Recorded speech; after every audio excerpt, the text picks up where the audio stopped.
Greetings, welcome to RuralVacantLand.com. And so I'd like to do another little book review because I've been reading some books and studying, and people ask me a lot of questions about buying land in the middle of nowhere and what to do with it and how to make it happen and everything. And I've been watching a lot of YouTube videos about permaculture, and they keep referring to this book. And this book is called Rainwater Harvesting for Drylands and Beyond. So I bought it. It's not that expensive of a book. It says here used like 14, 15 bucks, new like 25 bucks on Amazon. I'll put a link down below, so you can go to Amazon and buy this thing, or you could maybe shop around, or maybe you get it at your library. You don't even have to pay for it. That'd be better yet. But I didn't take the time to go to the library. I bought the book, so I thought it'd be good to have on reference anyway. So I got this thing, and I've watched and learned and studied a lot of permaculture, and this is a lot of permaculture ideas mixed together in a book. So if you've never studied permaculture, I think this would be a great eye-opener to primer to getting into that kind of idea. And he makes some cartoons in the book about, the classic house has, rainwater running off the roof and hitting the driveway, hitting the sidewalk, hitting the ground, and being forced away from the house.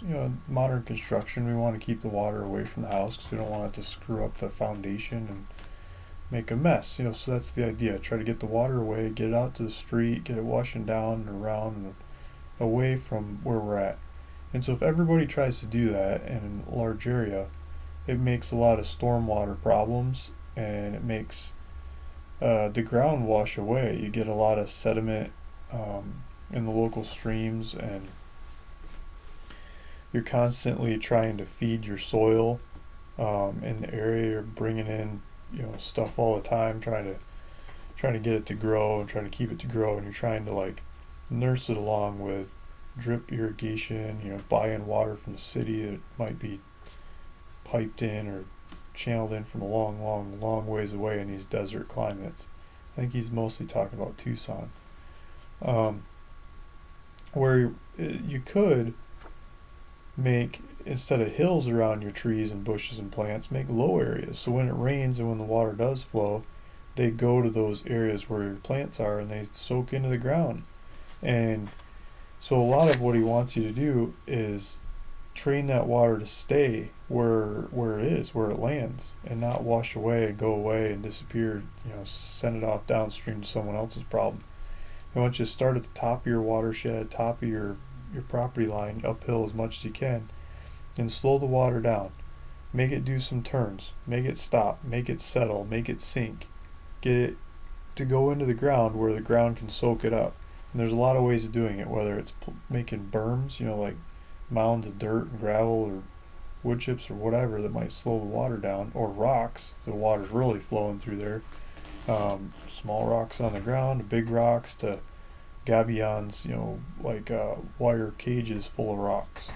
And just get the water to slow down. And the more you can slow it down, the more you can get it to sink in, the better your local soil will absorb the stuff. And the more it absorbs, the more stuff will grow.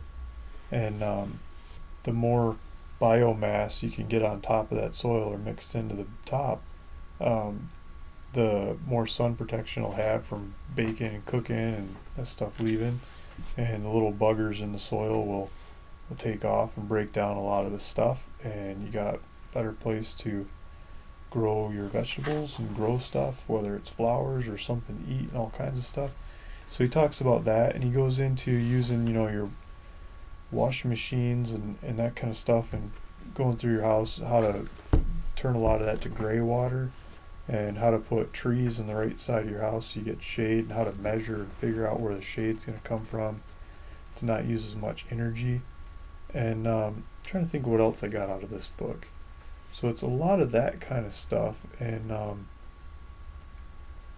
he talks about a trip he took to Zimbabwe and learned from one of the locals that's doing this on some really cruddy ground, started growing all kinds of stuff. And looking at water, just studying, observing first, going and observing study where the water is going, what happens to it, and how to put it to work. And by doing that in your land where you're at, you can grow all kinds of stuff. And so that's a lot of what he gets into, and gives examples of different people's um, how they've done it, and he gets into earthworks and tanks and locations and costs and a lot of that kind of stuff. But plans for lots, like laying out plans and how to come up with a plan to redo a piece of land into something that's going to be a lot greener, a lot friendlier to the environment. He points out stuff that I'd like to do on my house, like every time it rains at my house, the water goes rushing down the street. We have a river in front of the house at the bottom of my driveway, and there's a little bit of dirt patch down there. If I could make a cut down there, so the water that usually goes running down the road all of a sudden goes into my hole. If I had, this isn't his plan, but copying his idea would plant some trees in the hole and let the trees grow. This isn't really a friendly place for the trees to grow. I'd maybe put a grate over it or something so I don't drive into the hole. I'd put one of those pumps. I use them at the horse barn to get water out of the horse arenas. It's a septic pump, If I take you to Harbor Freight,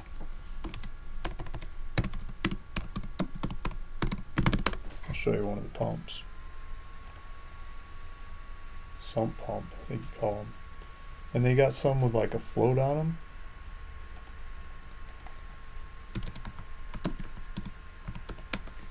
So when the water goes in, the float goes up.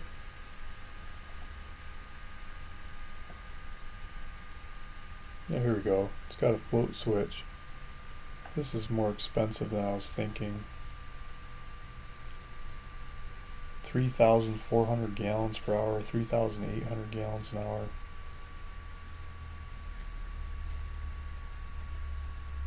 $4,400 gallons an hour. It's a lot of water right there, right? So one of those pumps, like $100 pump, you put that in the bottom of the hole. Make a cement box around it, put a steel grate across it or something so you can still drive across it. The water goes in the hole.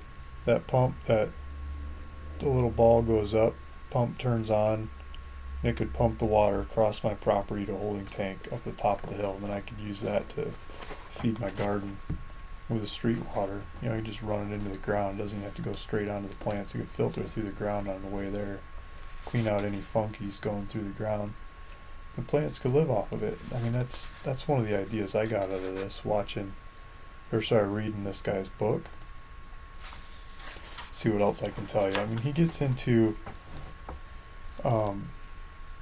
culvert tanks, which you see some guys doing on YouTube. He gets into plastic tanks, polyethylene tanks. He gets into ferro cement tanks, talking about ferro cement tanks, and he's a big proponent of ferro cement tanks too because of the low price of them.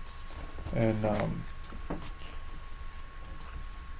just integrating it into the house and design, a lot of design, like studying the shadows, and like he's got a whole chapter on studying the shadows. One of the things I thought was really cool that he talked about in here, which is really obvious, is just like the window placement of your house, but not only the window placement, but the size of the windows, like having bigger windows here and smaller windows there, and what happens with the airflow going through, like the natural airflow of having a smaller window up higher and bigger windows down low.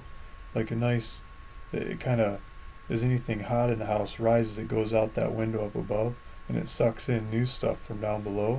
And if you've got your shades set up right, it should be the cooler air that's around your house that's coming in and the hotter air that's going out.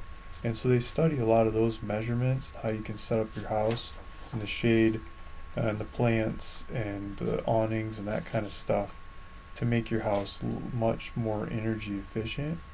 So he's got a bunch of that kind of information in here. Tree orientations and just measuring and how to lay it all out. And talking about how trees and bushes are really good wind breaks because they slow the wind down, they break it up and they filter it. Whereas a wall or something, the wind goes over it and then creates like a spiral or a twist behind it that can be a mess. Um, Stuff like that I never really thought about until he points it out. And there's lots of cartoons of how to enact this stuff. And talking about how to talk your neighbors into it, getting the community involved. One of the simple ones he really starts with is just rerouting your washing machine's gray water. He's got a picture with, let's see, 1, 2, 3, 4, 5 pipes, so your drain pipe that comes out the washer, you can just take it out of he's got a white sapote tree and you put it in the fig one or put it in the orange one, or you put it in different holes that goes to different trees or different parts of your yards. Every time you do a load of laundry, you just send the water to different plants. Just really basic, simple solutions like that. The book's full of those things. How to save money and get more efficient. That if you learn this stuff before you go build, I think you could implement a lot of it. And I think that's pretty much all I wanted to say about this. It seems to be an amalgamation of a lot of permaculture ideas mixed with a house and how to lay out the house, do the windows and the angles and the tree placements to make it the most energy efficient. And so that's where I'm at on this book. Rainwater harvesting for drylands and beyond. I'd recommend this one. Hopefully you can find it at a library, but it's on Amazon. You can go get it off Amazon. Here's some pictures, the back cover of the thing, and the guy's yard, and his landscape and stuff that he put together using these ideas in Tucson. So hopefully that helps. Luke Smith, ruralvacantland.com. We've got a bunch of cheap, easy land. Thanks.